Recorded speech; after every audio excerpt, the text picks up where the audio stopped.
You feel pretty safe there in the comfort of your home or vehicle, protected from the creatures of the night.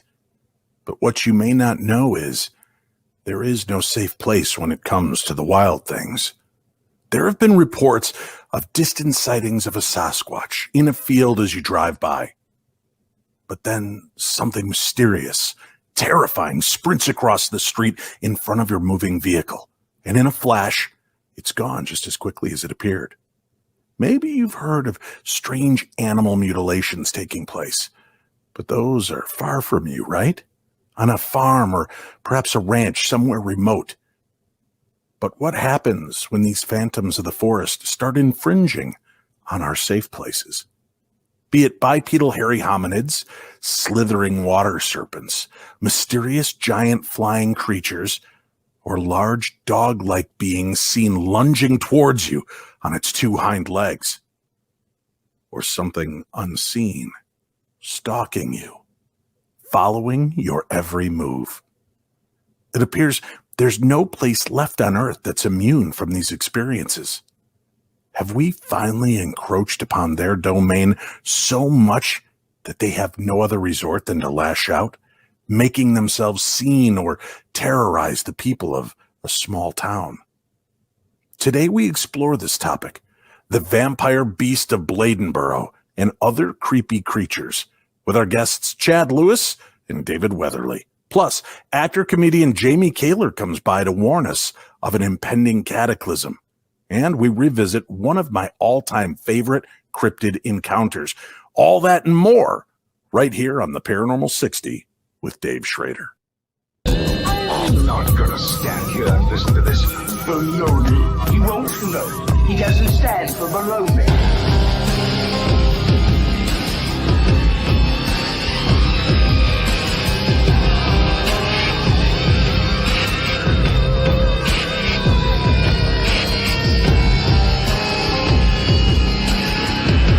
Sounds like a lot of supernatural baloney to me. Supernatural, perhaps. Baloney, perhaps not.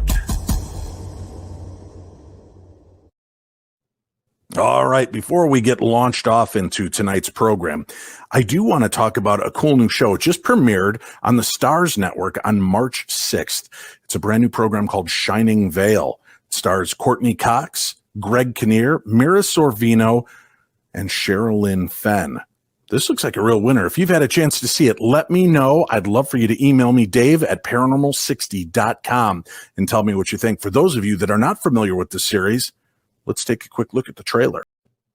This looks fantastic, fun, interesting, and a lot of great actors. So make sure you check out Shining Veil on the Stars channel.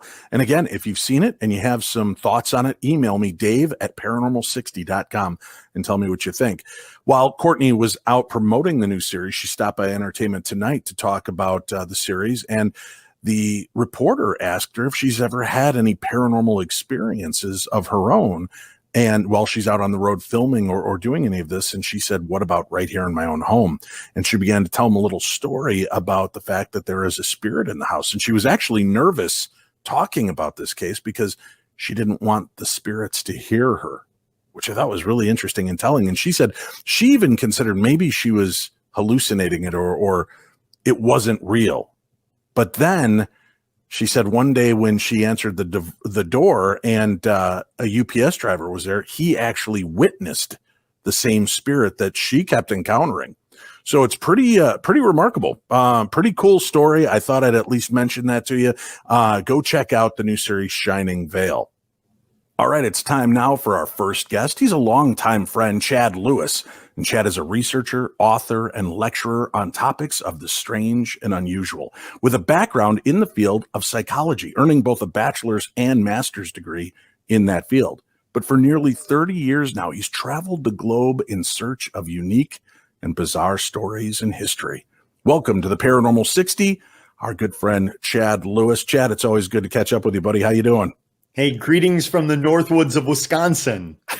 It's good to see you. I'm excited that we're able to be here together and talk about some weird characters that are out there. As I said in the opening, we seem to be, I don't know, encountering more and more bizarre beings that seem to defy explanation, from historical characters to wolf-like creatures, Sasquatch, chupacabra, gnomes, elves, strange things that in America we've kind of pushed off as just insanity. But more and more people are experiencing this. So let's start with some of your favorite, very unusual encounters and stories that you've collected for us from around the world. Where are we off to first?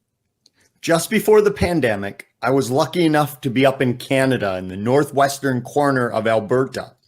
And I was there tracking what many people think is the most fearsome legend ever to set foot in North America, the cannibalistic monster called the Windigo.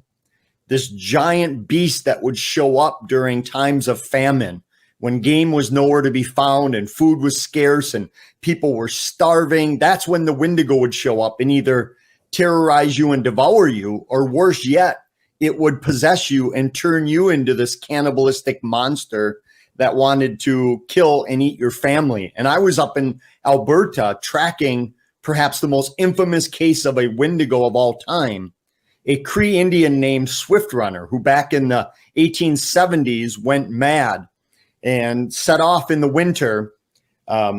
As most communities did up there, they spread out in the winter to make sure everybody had enough game to survive. Right. You couldn't do it in a simple area. So he took off with his wife and their 6 children and his brother and mother. And things were going great. They were hunting bear, they were hunting moose, and then the food ran out. And slowly he started losing his mind, where eventually he ended up killing his entire family.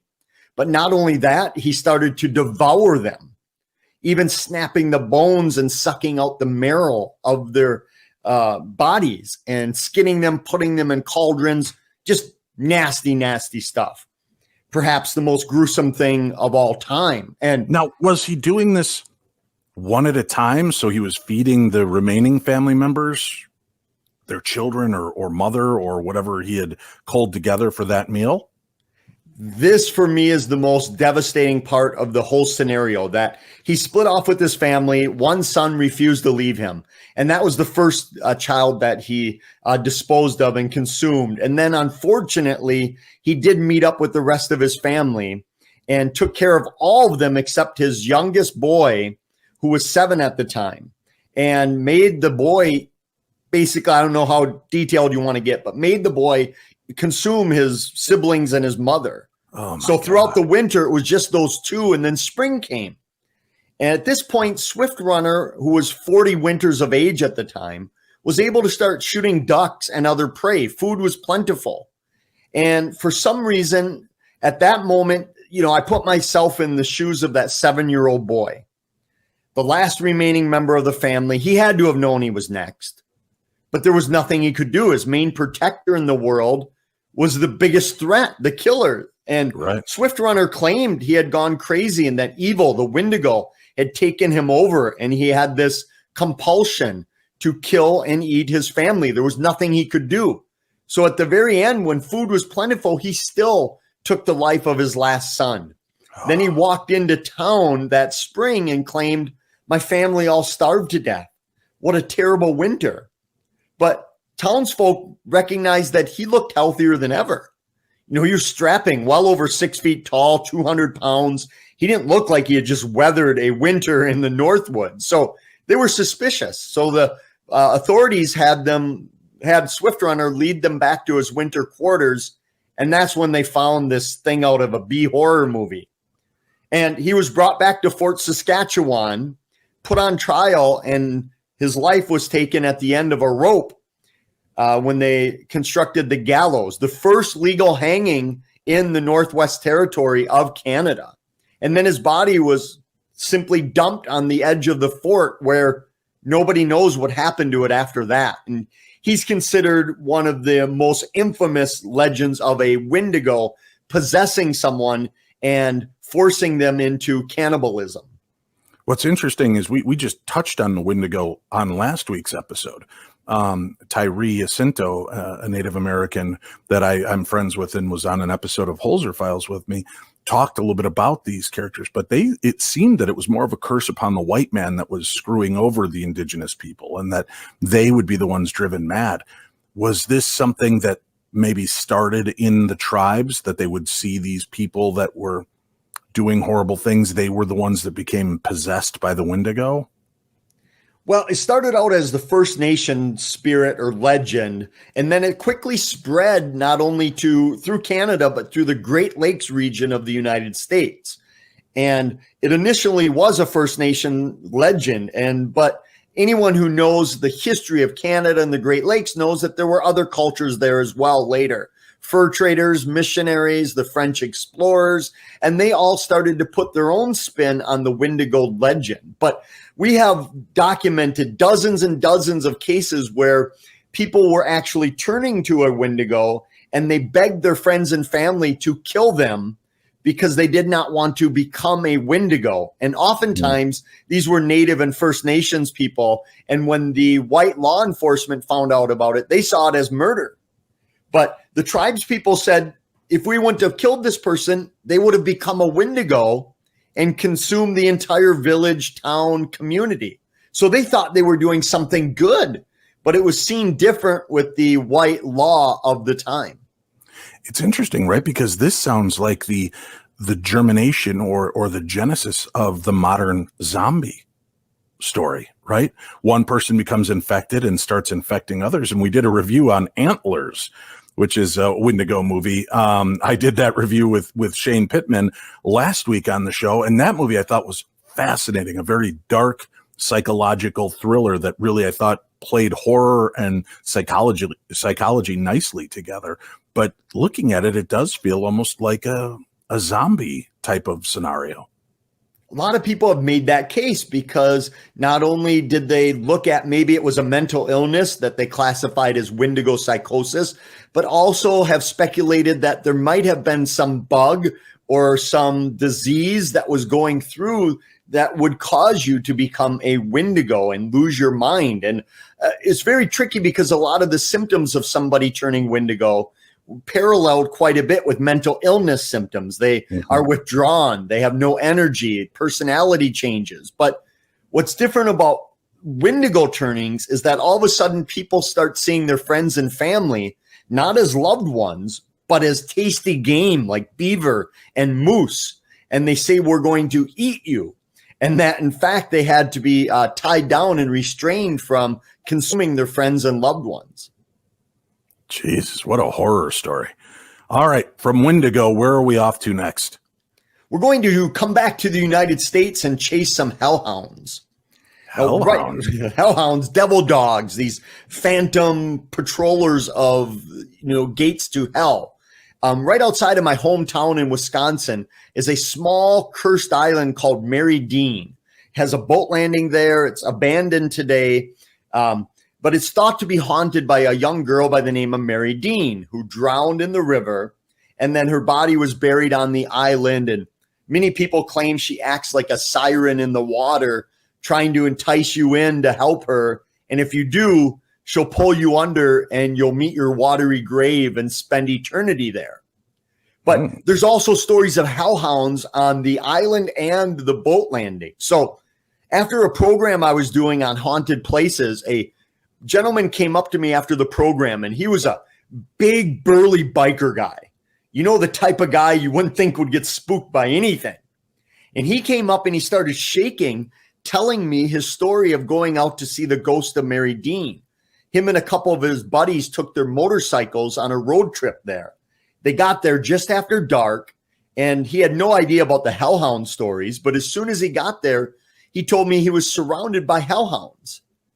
And when I asked him, why do you think they were hellhounds and not just wild black dogs? And he said 3 things stood out to him. 1, these things were nearly transparent. He could see right through them. 2, they had glowing red eyes, not a light shine or a reflection of light, but the light was emanating from the creature. Now, And this 3, image, for those of you watching along, this is the image that the eyewitness actually gave you, right? Yes, heavily built, the size of a bear, but shaped more like a dog of some sort, or even a wolf, if you will, but pure black with that piercing red eyes emanating from the creature. The last looks thing like Gozer, or not Gozer, but the Keymaster or one of those characters. That's a freaky looking beast. straight out of folklore, the movies of Hollywood, some creation. Right. And the last thing that really terrified him is they were so spooked, they said, we're getting out of here. So they get on their bikes, they speed out, but he said these things followed them. And no matter how fast they went on the bikes, the things kept up with them. And it wasn't until he went to kick one that his big biker boot went right through it and it finally disappeared. And he was so frightened, he said they did not stop driving until they hit the safety of a nearby town about 20 miles away.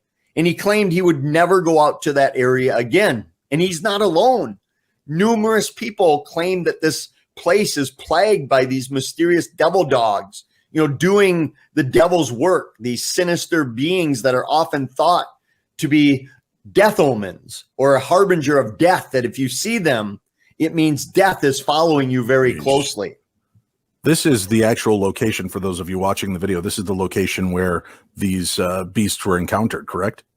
Yes, it's out in the middle of nowhere. At one time, the island was inhabited. It had a post office and many businesses. And unfortunately, many people drowned at that spot every year. And when I've talked to their friends and family, they told me the person was drawn there for some unknown reason. They had never been there before. They had a calling, and they went out there and lost their life in the waters of the river. Very strange. All right. I know we can't do this without talking about a Sasquatch encounter, right? So what have you got for us in the realm of Sasquatch? Now, Bigfoot and Sasquatch are all the rage today. Everybody loves going out, looking for them, hunting after them, researching them.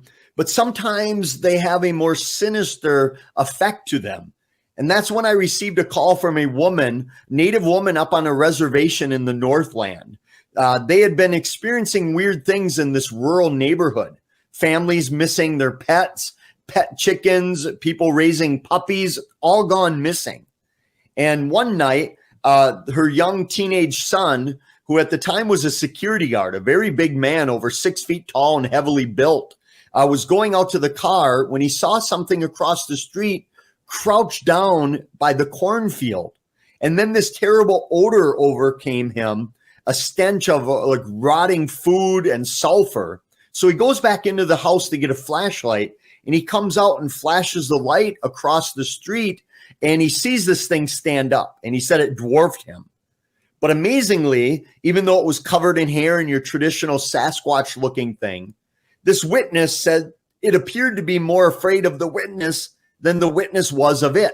And it ran into the woods, crunching, crashing trees, breaking limbs of the tree limbs. And the young man thought, great, it's gone. We're fine. We're safe. But later that night, his mother was getting up early to make breakfast for her daughter who had friends over for a sleepover. And while she was in the kitchen, she looked out the window, and peeking into her daughter's room, she saw a very tall, thin, hairy man. She said it reminded her of the Planet of the Apes creature, which the Tim Burton one had just come out about a year prior to that. Okay. That's what it reminded her of. And then it looked at her and ran off so fast she thought it couldn't possibly be human. And she thought it was the creature that her son had seen the night before. Well, a few more sightings. They found tracks, scratches on the outside exterior of their home. Eventually, they moved out of the place. They were so afraid to live there. But the curse began because that teenage boy believed he had seen the Sasquatch and it cursed him. Bad luck seemed to happen to him everywhere. He lost his job. He was involved in a minor car accident. And then he went to a house party, and he went to sit down on a chair, and there was a gun there. So he went to move it, and it accidentally went off, and it fired and struck a young mother walking down the steps at the party, killed her. And he actually was sent to prison for it and then was released, but the curse continued. After 20 years from their first reaching out to me, I tried to contact him again to see what his thoughts were on the story now, 20 years later. Right. And I couldn't get in touch with him because he was back in prison for more bad luck. It seemed like his life fell apart after that Sasquatch sighting. And the family truly were convinced that it was something of mishap, misfortune, and ill luck that was brought on by this Sasquatch. All right, folks, David Weatherly will be joining us in just a little bit as we talk about the Vampire Beast of Bladenboro, a new documentary that he's worked on, and a very chilling story about a town being plagued by this unbelievable creature. So we'll get into that in a little bit. Chad Lewis, our guest right now. And Chad, this next character is new to me. I had never heard of this, and I'm not even going to try the name again. What is it? Tata Duende. Tata Duende. Okay. So talk to me about the Tata Duende. What is the basic history of this? And is it considered a cryptid, or is it considered more of like a fae or an elf-like creature? I think the debate is we don't know. It's considered creepy is what it's considered. Now, outside of Central and South America, a lot of people haven't heard of the Duende. It's a human-looking diminutive creature, usually reported to be wearing a giant hat or a sombrero. Oftentimes, its feet are turned backwards so nobody can track it, although everybody knows that its feet are turned backwards, so that shouldn't be a problem. But it's thought to be a protector of the rainforest and the jungles in South America and Central America. And when I was traveling through Belize, I was at what would be equivalent of a national park here in the United States. And I was talking to a park ranger who asked why we were traveling through the rainforest that day. And I said, I'm looking for the Tata Duende. And the young man, who was in his late 20s, early 30s, went white as a sheet. And he said, why are you doing that? We stay away from the Duende. Crazy American, what are you doing? As you all too well know, Dave, that a lot of the other cultures in the world consider these legends in a much more serious tone than we do here in the U.S. You know, when you go looking for the weird will come looking for you. Right. And so I was used to that. And I said, I'm just fascinated by the Duende legend. And he really insisted that I not go look for it. So I thought there was something more to the story. And it turns out he had an experience as a young boy that really scarred him with the Duende. He was playing out in his backyard in a very rural area that butted up against the forest. And he saw the Duende. Now, the Duende is thought to have no thumbs, which is why you'll see a photo of me holding up 4 fingers, because if it sees you have a thumb, it will come and try to tear it off of you because it's jealous you have a thumb. But he saw this thing on the edge of the forest when he's playing in the yard by himself. And a small man, big sombrero, standing just on the edge of where he could be protected. And he's creepily motioning for the kid to come with him. Like this. And the kid said all of a sudden he heard some singing or music reminiscent of fairy folk, obviously. And he was put in some sort of trance and started unwillingly walking toward this Duende in the woods. And as he got about halfway there, his mother stuck her head out the door and yelled for him to come home for dinner. He said this snapped him out of this trance. And he was in tears and he ran back to his mother's house saying the Duende was trying to capture him.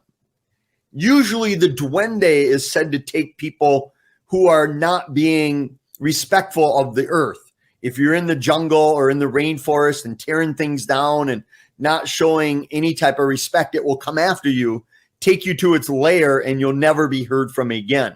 But many believe it's a trickster type form, like the fairy folk has supernatural powers, that it's not just some weird hermit living in the woods scaring people on its own.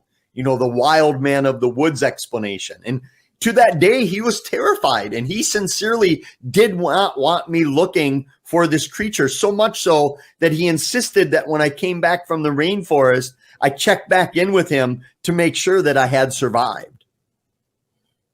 Now, the image that I have up on the screen, this is a lot of what these creatures look like in tellings of the story, between like a gnome-like character, literally like the garden gnome-looking character with the pointy hat and the beard, very elfin, to more monstrous creatures like this. So is it a trickster? Is it changing shape? And do you believe that these are truly beings, or are they a projection of Gaia itself, of that part of the land, protecting it, trying to scare people off from that area? every time I think it might be a flesh and blood creature that you could, encounter, hunt, trap, deer, moose, whatever, they do things that make you think there's no way it could be flesh and blood, even though on some occasions it leaves prints, it might leave droppings, it might leave hair behind, but on other occasions it will do things of supernatural ability, disappear right into thin air, or all of a sudden start singing and put someone in a trance like the fairy folk were known to do, and others trickster type, or it's just that explains kind of Justin scary. Bieber. Yeah, it's Very just small, diminutive, and sings people into a weird lulling state. Yeah, and affects so many millions of people. So That's crazy. you wonder, I'm split on this because on the one hand, they do seem to be here in the way we think of known animals, but on the other hand, they're not, at least not in any way or capacity we think of. All right, our final story. This is, of course, they made a movie about this a few years ago. And I'm not going to, again, attempt this because everybody laughs at me every time I try to say Llorona. But you've got a creepy tale to tell on this. So before we say goodbye, introduce us to this story and how it came to your attention. In America, La Llorona, usually, and in other places, the usual story is that she's this murderous mother who either killed her children or drowned them.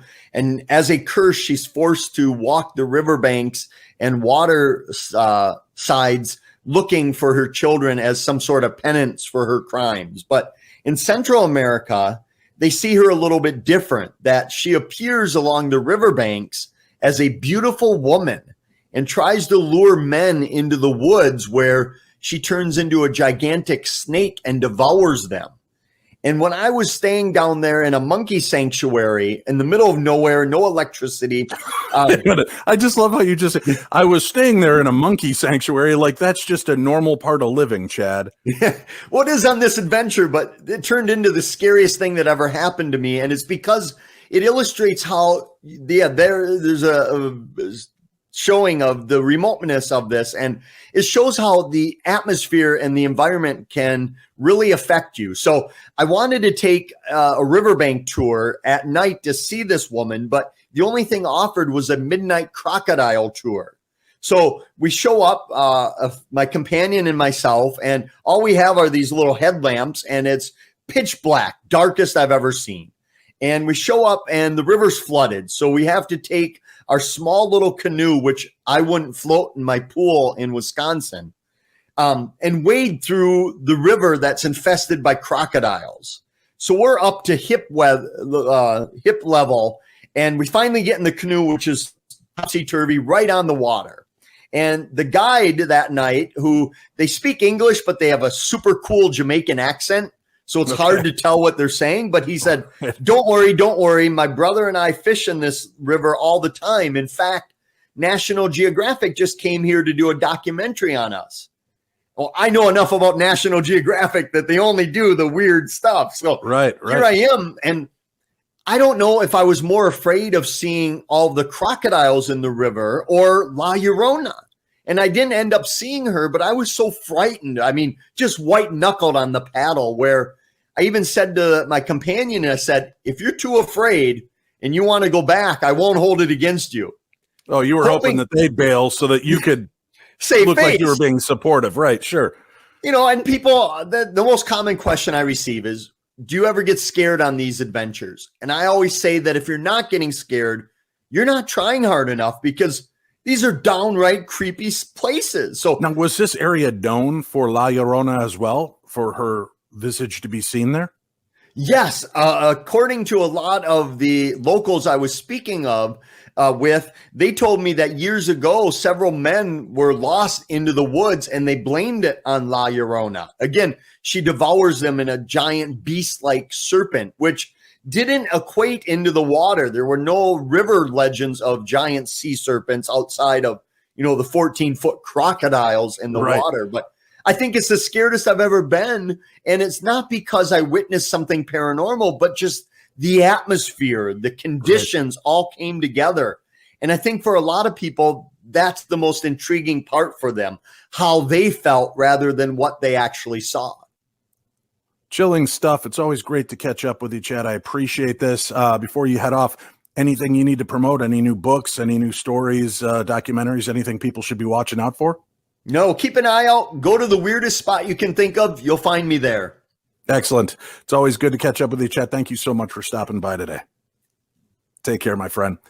All right, folks, listen.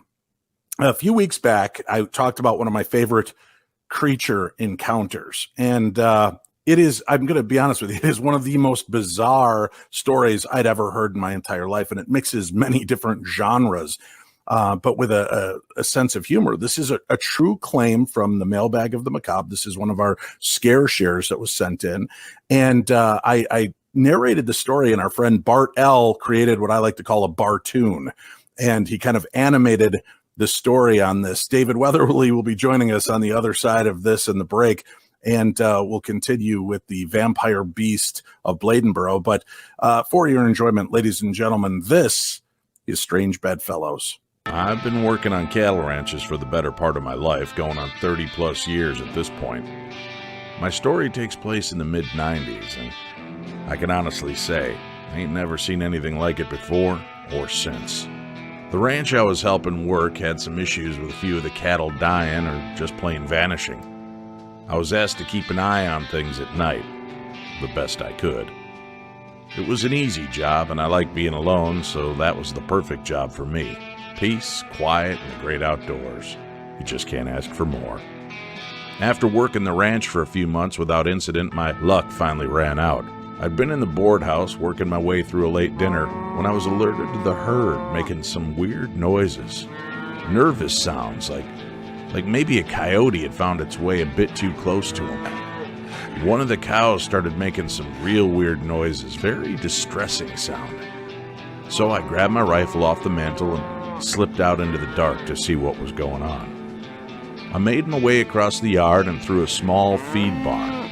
I wanted a good vantage point to see what was causing all the commotion. I climbed to the top and looked out the open loft door.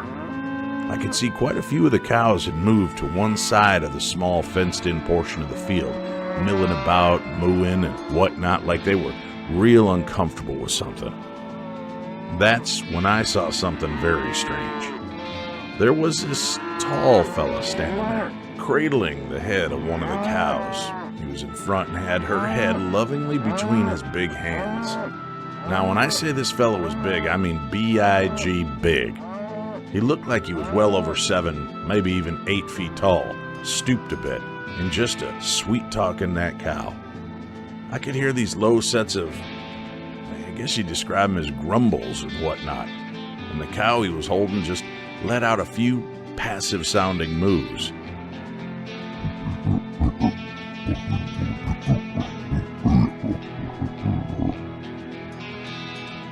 That's when this big fella moves around the backside of the cow, and well, he starts having relations with one of my damn cows.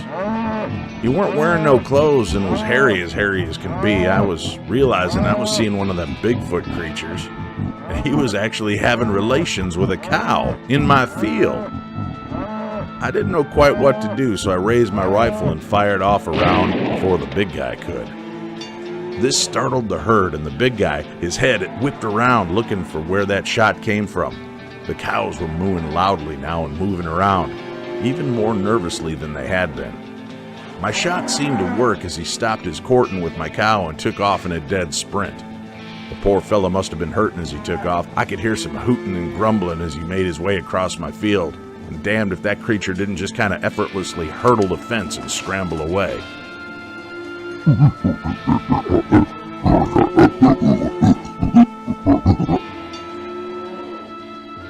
About a week or two passed without any weirdness. Then came the night of lights. It was overcast and the clouds were dark and threatening. I could see bright white and blue lights rolling through a patch of clouds like heat lightning or something. I'd seen that before, but this was different. This was centered over just a part of the pasture and pulsed and flickered. Then a white-hot blinding flash of light struck the ground and a thunder crash shook the air. And I yelled out, "Well, hot damn!" That was pretty extreme and intense to see. Then, as quick as the flash of light and flickering stopped, like it had all been used up in that one blast. I didn't think nothing of it and figured the storm must have just kind of blown itself out. A few days later, I went for a horseback ride out into the field where I saw the light, and there was that same cow that I'd seen with Bigfoot laid out on the ground and looking all messed up. It didn't look like it was hit with no lightning. It looked like it had been carved up like one of them cow mutilations. I shook my head and saw the scorch marks in the grass surrounding the cow where it had been laid out like something from a crime scene. I talked about it with the ranch owners when I brought them out to see. They just shook their heads in disgust and said they would handle it. That's when I told them about the seductive Sasquatch thing I'd seen just a few weeks ago. They looked at me like I had 3 heads. The owner looked at his brother and said, plain as day, "Well, they're at it again." The two shared a knowing look, and that was that, I guess. Now, they never thought fit to explain a damn thing to me, and I wasn't about to ask, but I was told next time not to shoot to scare, but shoot to kill. But they never explained beyond that. And all the time I worked there, I never saw the hairy Casanova again, but I heard them cows getting worked up on a few occasions. I think he was around looking for love in all the wrong places, but knew we were waiting on him, so he never did strike again. At leastways, not close enough for me to see or know. Maybe he took his romancing out to the bigger field, far from prying eyes and earshot of his lovemaking. We did find 2 more cows all tore up and surrounded by burn marks, though. That's still the damnedest thing I've ever witnessed with these 2 old eyes. And I can tell you, I've seen some things in my life, so that says a lot.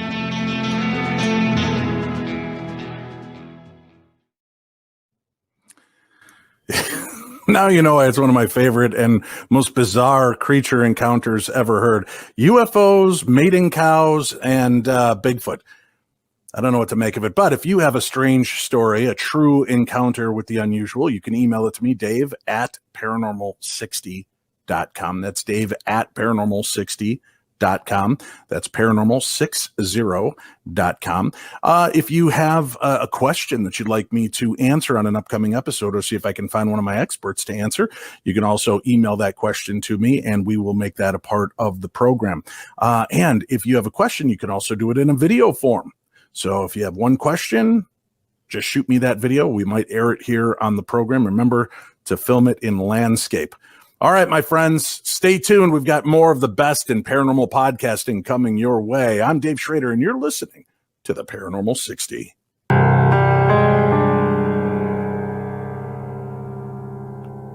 Welcome back to the program. Thank you again to Chad Lewis for joining us. Jamie Kaler, actor and comedian, will be here a little bit later with Upon Further Review.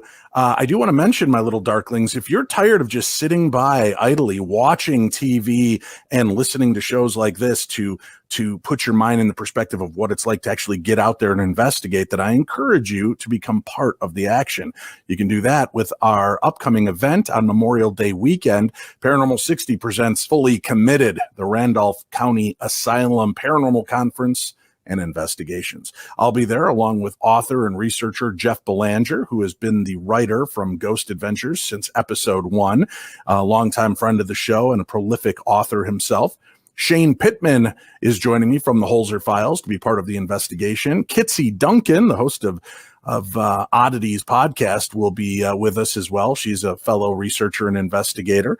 And joining us for her first appearance at a paranormal conference, Stormy Daniels. She is a lifelong paranormal investigator and experiencer. She's turned it more serious in the last 2 years as she's living in a haunted house in New Orleans. She has a haunted doll named Susie she takes with her on investigations. So she's going to come on board, tell us some strange stories of the supernatural throughout her life, and she'll be a part of the ghost hunts. And hopefully Susie, the doll, will be able to help us connect with the spirits inside Randolph County Asylum. You can get more information about that at darknessevents.com. That's darknessevents.com. But maybe you're tired of the United States. Maybe you want to expand your horizons. Then join me in Egypt Obscuro, our Schraders of the Lost Ark event taking place February 12th through the 23rd of 2023.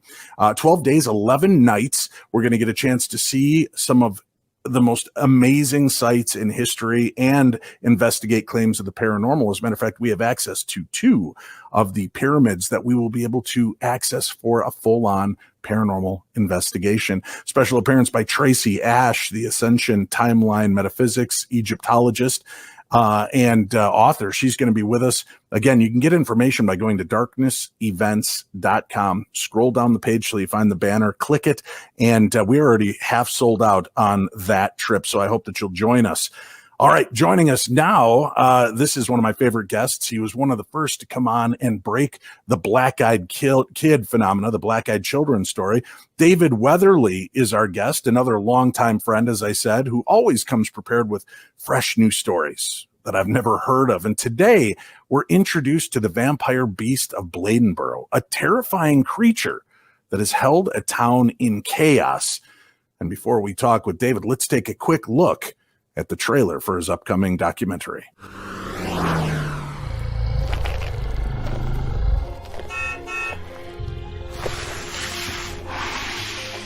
On the southeastern edge of the North Carolina Piedmont lies the small town of Bladenboro. Incorporated in 1903, Bladenboro is a snapshot of small-town America. In the 1950s, the community faced a unique threat. A series of strange animal attacks that struck fear and panic amongst the townspeople and left an enduring mystery in its wake. The goat was laying down like this, and the tip end of his nose was bit off. He believed in the Beast of Bladenboro, and it was not a mountain lion or coyotes or anything, but that it was a far larger predator. I know one fellow here, he's 94 years old, and he was right in the middle of all this, the hunting and all the people coming from all over the country here to kill the beast. It was a scary time for Bladenboro. It terrorized everybody in Bladenboro, pretty much. I mean, it scared people. It was a panicked, fearful environment.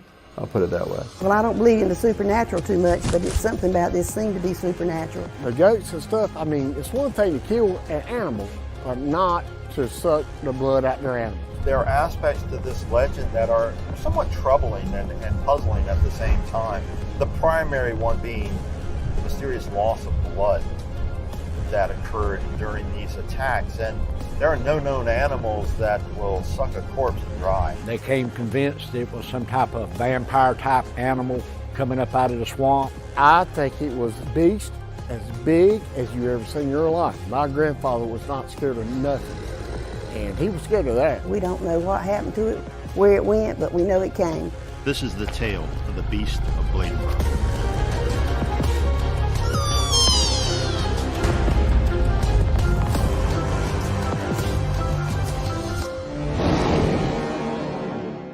David Weatherly is a Renaissance man of the strange and supernatural. He has traveled the world in pursuit of ghosts, cryptids, UFOs, magic, and more. And David, I was today years old when I found out about this story of the Beast of Bladenboro. We got a little taste of it from the trailer. Can you fill me in on this story? This is bizarre. It's a very bizarre story, Dave. And, just as sort of a prelude before we go into this, a couple of things I want to say. This story it took place in the 1950s, and people have looked at it periodically. It showed up on an old episode of Monster Quest and a few other things. And sadly, this is a case that people often dismiss and say, oh, well, it was mountain lion attacks. It was a Carolina panther. And while on the surface, we could say that's a good possibility, there are some very bizarre aspects to this series of attacks. And the other thing is sort of way of introduction. You heard a little bit in the trailer. Bear in mind, this is a very different era in America.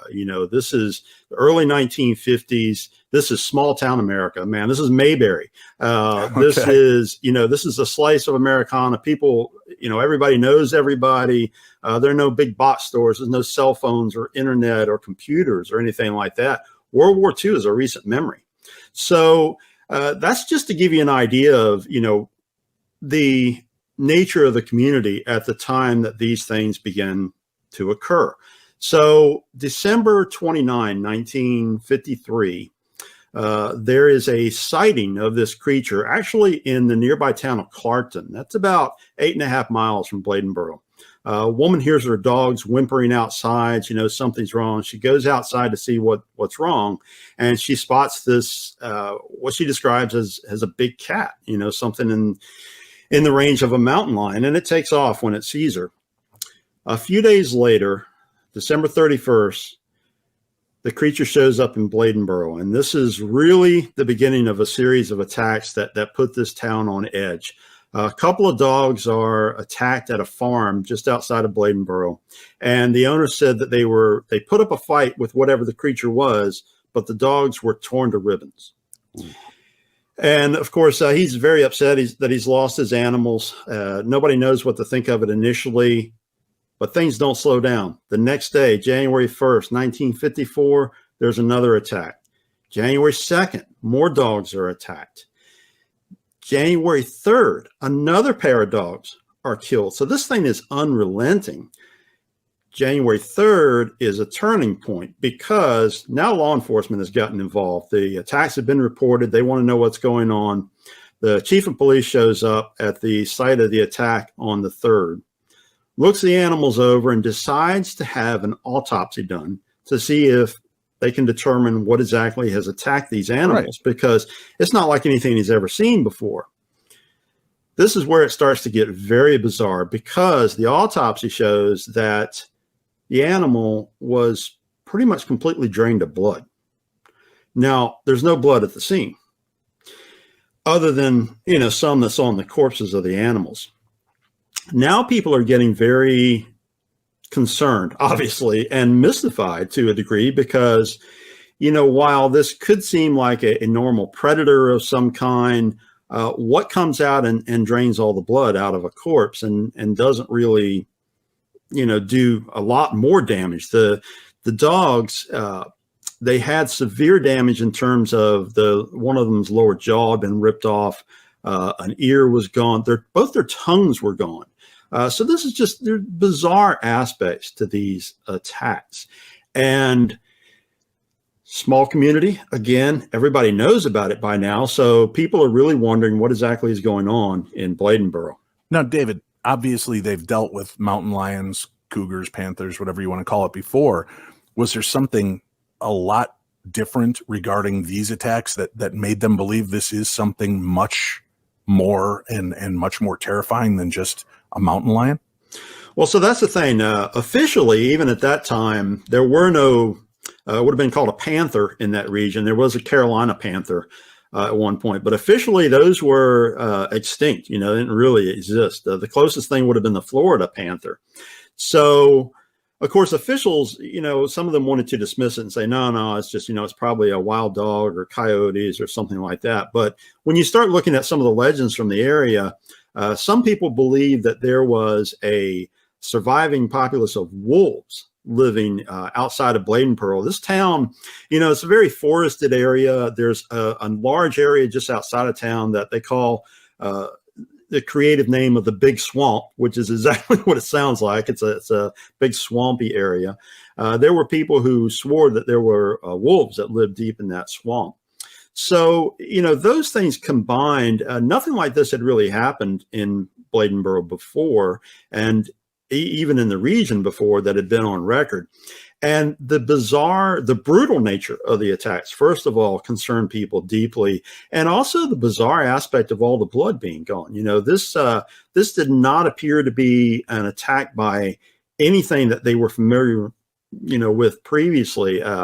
Obviously, if a pack of coyotes, for instance, came in and attacked an animal, they're going to tear it to pieces and eat it, or drag the corpse off. So the things that were showing up on these animal corpses, they were just mystifying. And things got even stranger the following day, January 4th, because the paper reported that there had been a sighting the previous night by a young man who said, he saw the creature. And several people had seen it at this point. They were describing something along the lines of a big cat.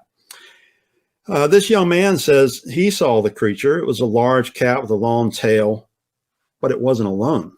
There was a second smaller one with it running along beside it. Now we have a new twist that's come in. In the midst of this, more people are spotting the beast, but none of the descriptions completely match. The only thing that's really consistent is that people are saying it has a long tail. And they're describing a tail like you would see on a mountain lion or a panther. Some people say it's black. Some people say the thing is brown and fuzzy like a bear. Some people say that it's gray. Some people say it's solid black. You get all these variations in the stories.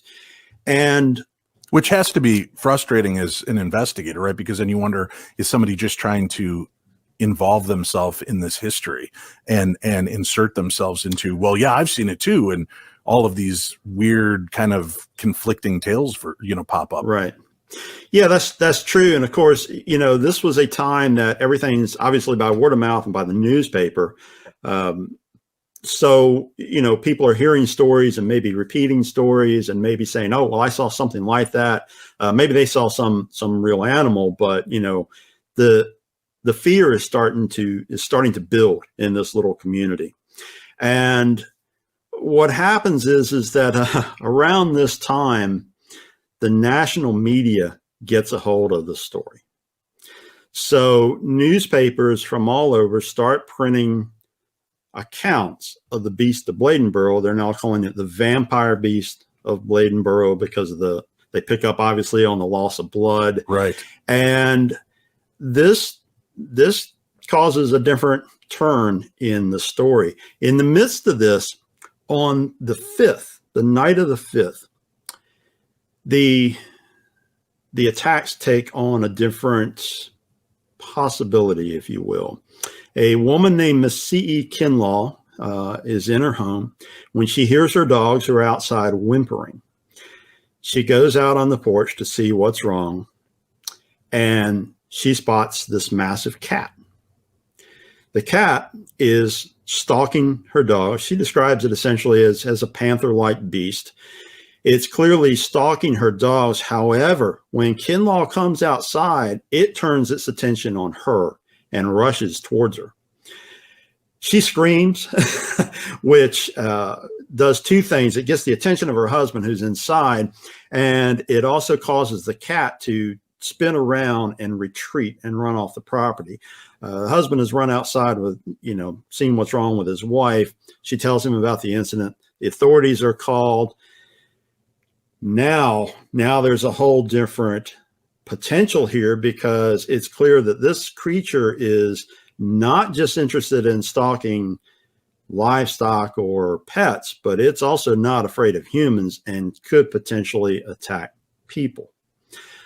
So, yeah, that definitely amps up the danger value, doesn't it? Because it does, absolutely. If you've got animals, you read about it in the news all the time, bears, things that are starting to get too comfortable with people, they end up having to put them down. Sometimes they can relocate them to deeper aspects, but they seem to find their way back. But again, I'm sure they'd seen wildcat attacks before.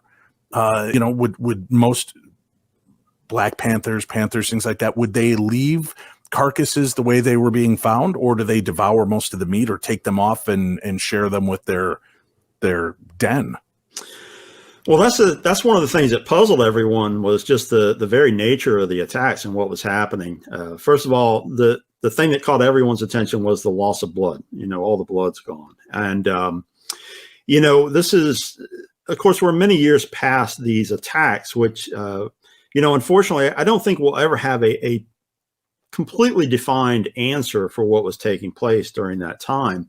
But if you look at the nature of different known animals and how they attack and how they feed, it just doesn't match with any of them. Like I said at the start of the show, there's been so many people who have looked at the case and said, oh, that was, it was some panther attacks. It was a rogue panther mountain lion that came in and attacked these creatures and then left the area. But it really doesn't match that either, because a large cat is going to attack usually by ripping the throat out, and it's going to pull the carcass away so that it can feed on it. These attacks, is one after another, and primarily what's gone is the blood. And that's bizarre. So, that's why the thing was dubbed the Vampire Beast of Bladenboro, obviously.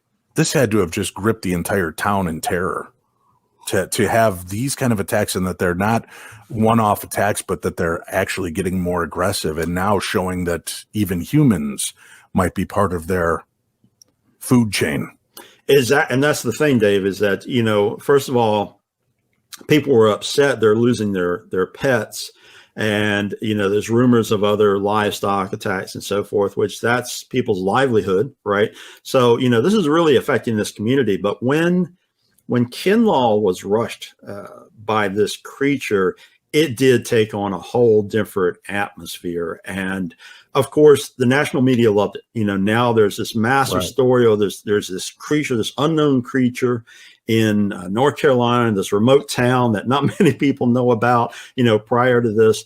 So now, man, things are really changing, and things are about to change even more because the national media attention did something else. It got the attention of wannabe monster hunters all over the country. Now, Bladenboro at the time, 1953, 1954, it was a small community. The 1950 census showed a population of just under 800 people. Okay. In that first, going into the second week of January 1954, hunters started flooding into the area. Now, there had been a couple of small hunts. The chief of police himself had gotten a few men together, took a small posse, and went into the swamp trying to track this creature down. A few other local hunters had tried. But now you've got a story that's circulating from California to New York. And people are saying, you've got everybody saying, I'm going to go bag that creature. And there was one of my favorites is there was a group of fraternity brothers from, I believe it was Chapel Hill, who rolled into town, determined to bag the Beast of Bladenboro so they could mount the head on the wall of their fraternity. So, everybody has these different motivations. But here's the thing, Dave. Within a short time, there were, some estimates say, 1,000 hunters in Bladenboro. There were more hunters in Bladenboro than there were residents. There was even a headline in the paper that said something to the effect of vampire hunters now outnumber residents in Bladenboro. Unreal. Imagine living in this little town and suddenly you've got armed men roaming around the streets in your backyard everywhere. I mean, that's got to be more terrifying because you don't know how nutty these guys are. They're going to start shooting at each other by accident. Well, exactly. Wow. I mean, some of these people, I'm sure, and I know for a fact some of them were veteran hunters, but let's face it, some of these guys are complete yahoos, maybe never fired a gun before. Right. And, they're wandering around all of a sudden with a loaded, shotgun or 30-06 or whatever. And, the tension and the pitch of fear in that town. I mean, these guys, they're apt to fire at anything. And of course, they're wandering around the swamp, which is where a lot of the people believe this thing lived. Some of the tracks even indicated that's where it was going. But these hunters, they're roving all throughout town and everything else too. So, you've got suddenly a very different environment. I've spoken to people who were kids in Bladenboro at the time, and they talk about, mama didn't allow us outside. Basketball games were canceled, all of these things, we couldn't do it because one, because of the beast, and two, because there's all these hunters, walking around with loaded guns. That's crazy. The documentary, again, The Beast of Bladenboro. We have a link for it in today's guide and information. David, before we say goodbye, I know you're working on a great book series. Kind of tell people a little bit about it, and we got to have you back in a month or so, and let's talk about some other really weird cryptid creatures and kind of unsolved mysteries that you've been on the hunt for. But tell us a little bit about the book series. Absolutely. So a couple of years ago, this kind of arose from a conversation I was having with someone who said to me, well, there's not really any cryptids in Nevada. And I kind of chuckled and I said, well, sure there are. And I named, half dozen off the top of my head. And they said, well, no, Nevada's it's just aliens and UFOs, but there's maybe one or two sightings. Well, just one of those things, I guess, with me, I went home, I started looking through my files and thought, wow, there's a lot of, here's an account I forgot about. Here's something else. So I wrote this book. I didn't know if anyone was going to be interested, to tell you the truth. It's called Silver State Monsters, Cryptids and Legends of Nevada. And it got such a huge response. I kind of rolled right over after that and did, in short order, Copper State Monsters, which was Arizona. And then I started getting flooded with people saying, are you, what's the next state? Are you going to do all 50? That's awesome. So I'm up to, number 9 was just announced, which will be out early March. It is Beehive State Monsters. It's Utah, Cryptids and Legends of Utah, which of course includes the Bear Lake Monster, the creepy Skinwalker Ranch, and lots of other things. And people are just really responding to this series at this point. The goal is to get all 50 done. Right. And each one is kind of an old-fashioned bestiary. It examines the folklore. My forte is that of sort of an investigative journalist. I've always went out and talked to the people and went to the locations and investigated myself. So that's really what the foundation of the book is. And I delve into the pioneer accounts, Native American legends, all the way up through, current encounters that people are having with these various cryptids in each state. Well, we've got those books already pulled together for you, folks. If you go to paranormal60.com and then click on the store tab, it'll take you in. Just scroll down to see my Amazon storefront, click on it, go on in, and you'll see the paranormal book section. We've got those books lined up, and as each one comes out, we'll add it to make sure that it's available for you as well. David, it's always great catching up with you, man. Thank you so much for coming on today. Yeah, good talking to you, Dave. The Beast of Bladenboro, the documentary is out. We do have a link for that on today's program guide, as well as the book links as well. All right, folks, listen. This has quickly become a very popular segment on the show. People seem to like our Upon Further Review, my movie review segment, where I have one of my friends watch a movie of my choosing and report back to it on what they thought of this movie. And this one's a doozy. All right, so joining us today, actor, comedian from My Boys, Tacoma FD, and Ghost Hunt Live. Ladies and gentlemen, help me welcome my good pal, Jamie Kaler. Hello, Jamie.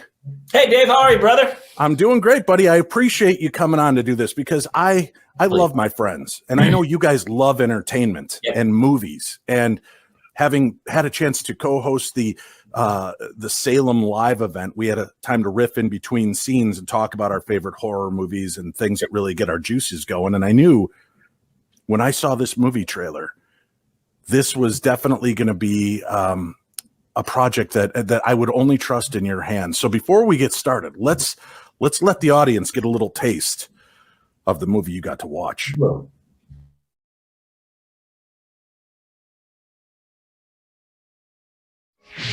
In a world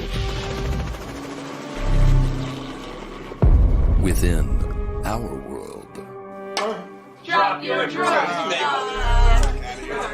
there is a world unlike any other world.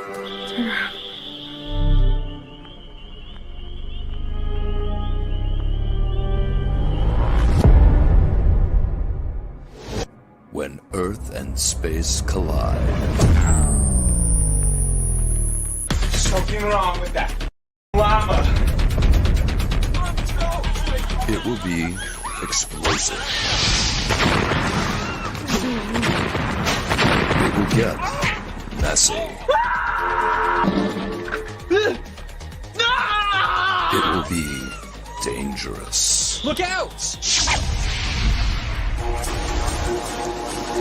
You can run, but you cannot hide.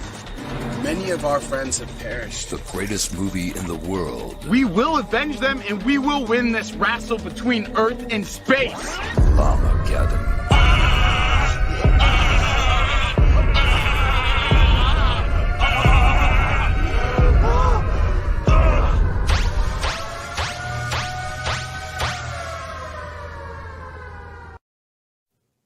Yeah. Armageddon. Seeing that trailer, how can you not think this is going to be an amazing trip into humor and dark comedy land? Well, I'm so thankful you sent me this. It was like a piece of gold I didn't even know. It was like if you didn't know what gold was and somebody showed you a shiny rock and you were like, I don't know what that is, but it's fantastic. I'm going to tell you, this is the greatest achievement in film of all time. And here's why. Because the fact that they made this movie shows how humans are capable of amazing things, because it's like if I said to you, like if you took someone who was totally illiterate and had never read or written a word in their life, and then they came to you and said, I wrote a book, you'd be like, what? Right. It's kind of like that. First of all, for a feature film, running time usually has to be at least 90 minutes. But these guys, they're so good at storytelling that they got the whole thing done in 1 hour, 8 minutes. That's it. The extra 22 minutes isn't going to help anybody. And they knew that. And they were smart enough. They said, well, feature's supposed to be 90. They said, we don't need it. Which is, great, because my major complaint with most Hollywood movies is I love this movie, but it was about 15 to 20 minutes too long. This one, not so much. Well, still maybe. It could have been a shorter film. But here's what I'll also argue. If I told you, listen, we don't have a script, we don't have anybody who can act, we don't have money, can you make a film? Somebody did, and that's this guy, and he made Llamageddon. He goes, well, we don't have any props. We got a llama in the backyard. Boom. And they're off and running. And I think it's one of the greatest achievements in filmmaking of all time, that this was made. And it's fantastic. Amazon Prime, folks. If you have Amazon Prime, you can watch it free, and you still might be overpaying just a little. Just a scooch. Not much. Listen, I would have loved to have been at the premiere to go like, hey, look at you guys. You made a film. And here's what's great. Obviously, no one had not even acted. It seemed like no one in the film had ever acted before. But also it seemed like not one of them had ever even stood in front of a camera and let their face be recognized on film, because but the great thing about not being able to act is that when the words of the script, really, it was like someone had never spoken English before and just put letters in order, and they said those words, and you're like, good for you, you did it. So this is basically the evolution of the 100 monkey theory. They just put 100 monkeys in, hammering at typewriters, and out came the cinematic classic in Llamageddon. And here's where creativity actually took off, because there were some shots in there.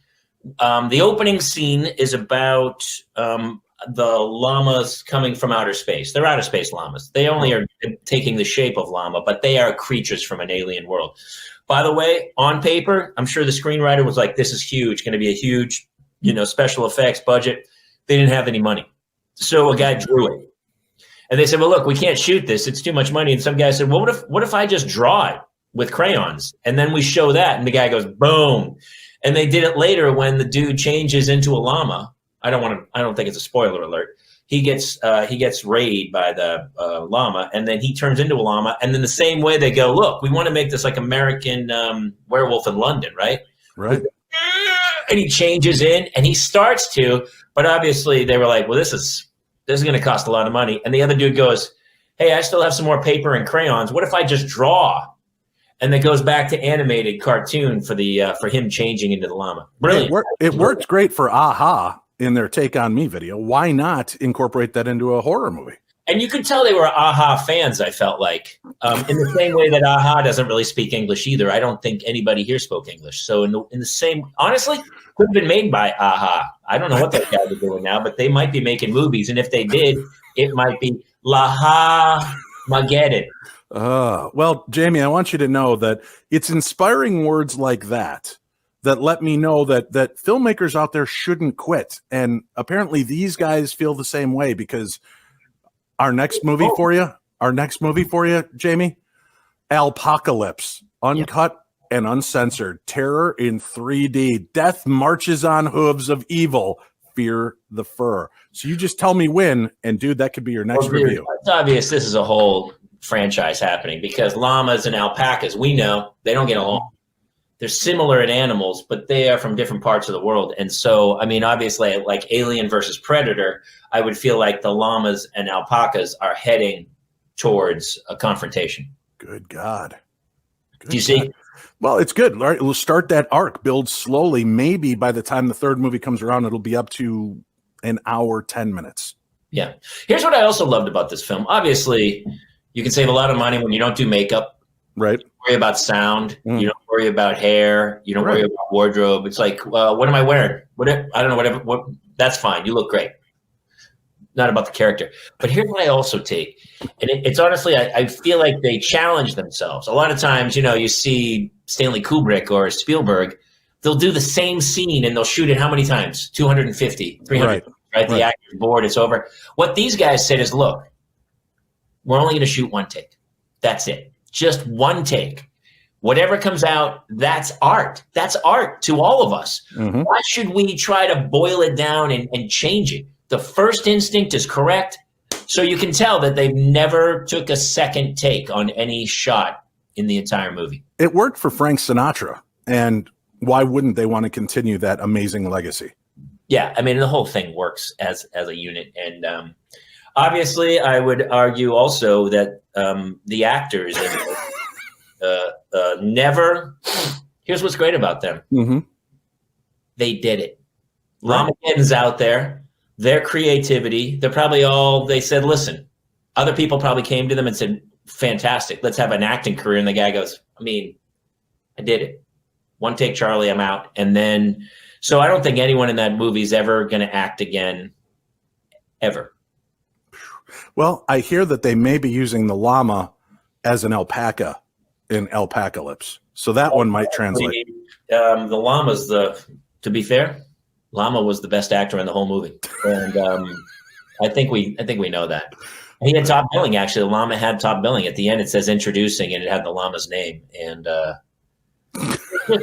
art's everywhere. And when you don't look, like you just look in your yard and you go, oh, there's squirrels on my front lawn. Why not make a movie called The Squirrel Syndrome?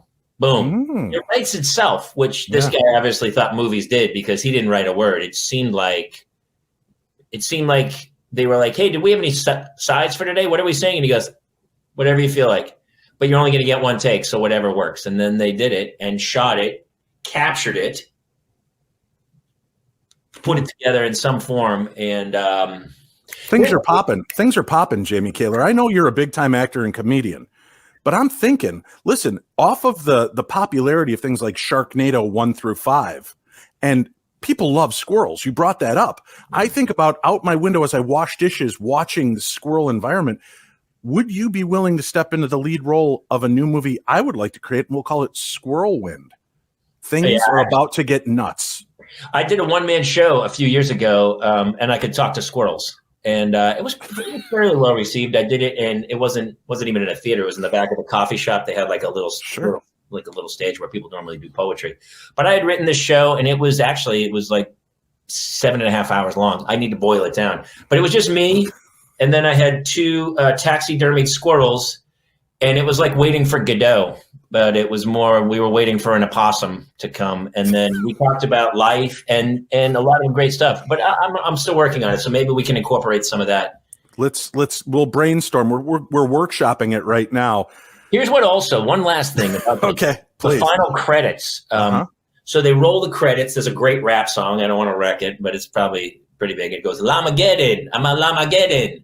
And while they scroll the, you know how sometimes they'll show like outtakes, or they'll show like this actor played this person or whatever and something original? They didn't do that. They showed the entire movie fast forwarded next to the credits as they rolled. It was literally the exact movie in a smaller frame, fast forwarded through all 108 minutes of it. Nothing changed. And to me, I was like, at first I was like, wait, I just watched that movie. But what they're doing is sending you out the door one little last taste of like, we know you loved it. We know you think this is the greatest film of all time. Let's give you a condensed version just to emblazon onto your brain so you'll have this for the rest of your life. And so I watched it again in speed version during the closing credits. And I don't know, it's on the top of my list now of like, you know, he did They it. got into your head. They got into your head.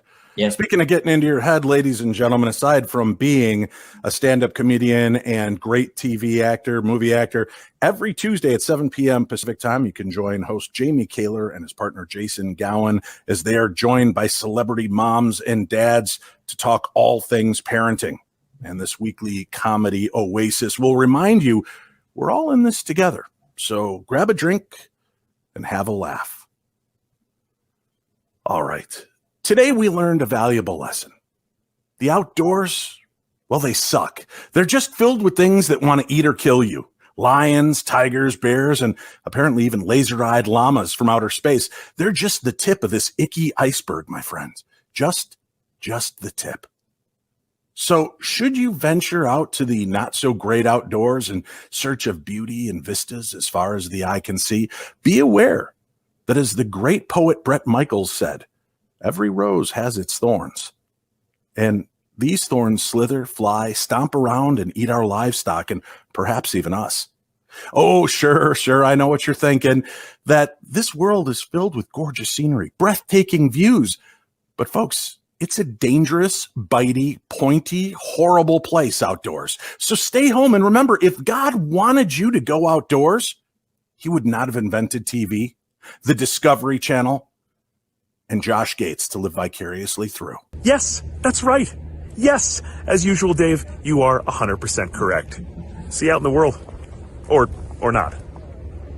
Well, that's it for this week, folks. I'd like to thank our special guests, Chad Lewis, David Weatherly, of course, my buddy Jamie Kaler, and the god that is Josh Gates. Special thanks to Bart L. for the fantastic bartoon that we got to watch, Strange Bedfellows.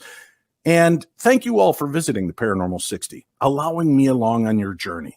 And may the darkness be just a little more light with the information that we shared here tonight. There is a time and a place for going outdoors, and that time is never, and that place is right here every Monday night. So make sure to like this video and podcast, subscribe, and tell everyone you know about it. We'll see you next week right here on the Paranormal 60 with Dave Schrader.